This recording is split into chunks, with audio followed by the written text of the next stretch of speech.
Today is the day I embark on my great quest. A quest that, Hey, you don't have to do the whole epic intro thing, right? okay, fine. I'll do the normal introduction.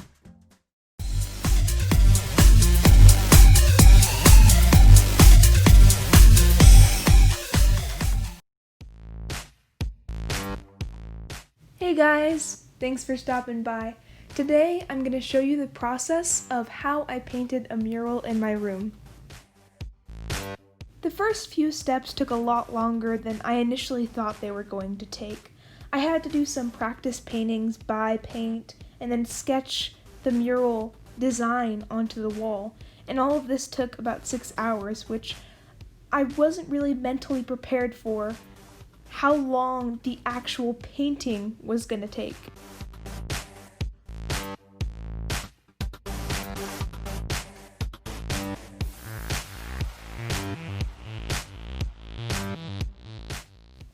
Day 2 contained a lot of groundwork.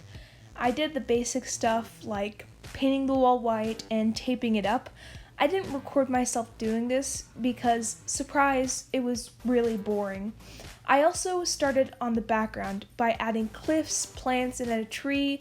It gave it a really nice depth, which is what I was going for since I wanted to achieve a broken wall effect.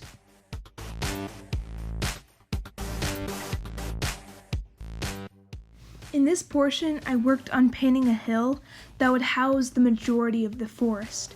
This honestly took forever because I could not get the grass texture to look right.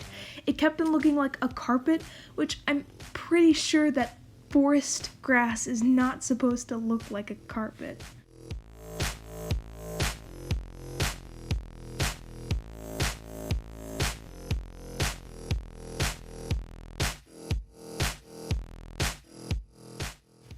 Day 3 was just a marathon of painting. I ended up finishing the majority of the trees as well as painting all of the leaves in the background. I had to go back and redo the leaves because they ended up looking like globs of paint instead of what a tree's leaves are supposed to look like. I also had to sketch out some trees in the background to make sure that the lines weren't too heavy.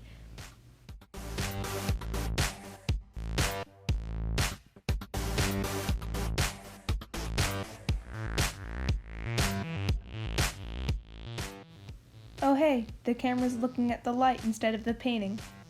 Cool. Aside from my horrible camera skills, I also messed up when painting these trees. Thankfully, the tree that I messed up on ended up being covered up by a larger tree in the foreground. I just added too many small branches on the left side of the tree. This made it look less like a tree and more like an ancient being from an alien planet. Looking back at the leaves that I originally painted in this mural, I honestly do not know how I convinced myself that they looked good. I don't know how I took a step back from the mural, looked at it and said, yeah, those are leaves. I'm pretty sure I was not within the realm of reality when I painted that. At this point, I'm just painting a giant tree in the foreground. This tree actually covered up quite a few of my mistakes in the smaller trees, which I really can't complain about that. If you missed what I did in day 3, I decided to take off the tape on my wall because apparently I thought my mural looked absolutely amazing.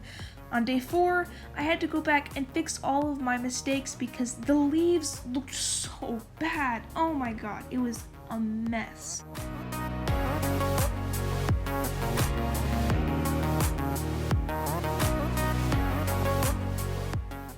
Day 5 was pretty boring. I had to retape up the wall and I started painting the areas that I was going to paint the bricks white in order to start giving the wall that kind of perspective that I was aiming for.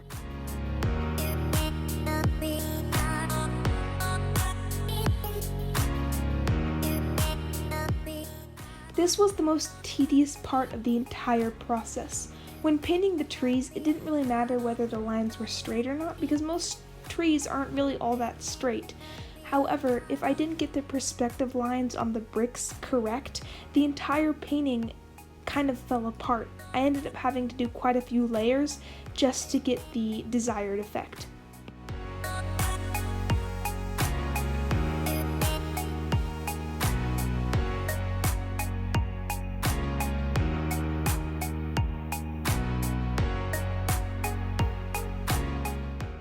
Day 7 was the last day of painting. I did quite a few things to kind of finish off my mural. First, I taped off the edges to make sure that the paint didn't get anywhere that I didn't want it to be, obviously. I might not be a professional painter, but now and then I make good life decisions. Then I took a little cardboard cutout and figured out where all of the bricks would be. This kind of helped them stay uniform throughout the entire piece because bricks, unlike my brain, have to be at least slightly organized. After that, it was just a matter of layering paints and adding a little bit of a darker border around the edge of the painting to make it look like the mural had sunk into the wall. It gave it a little bit of perspective. The final thing I did was just outline the entire piece with a black Posca pen, as well as adding Posca pen highlights to areas that I felt didn't really pop out like I wanted them to.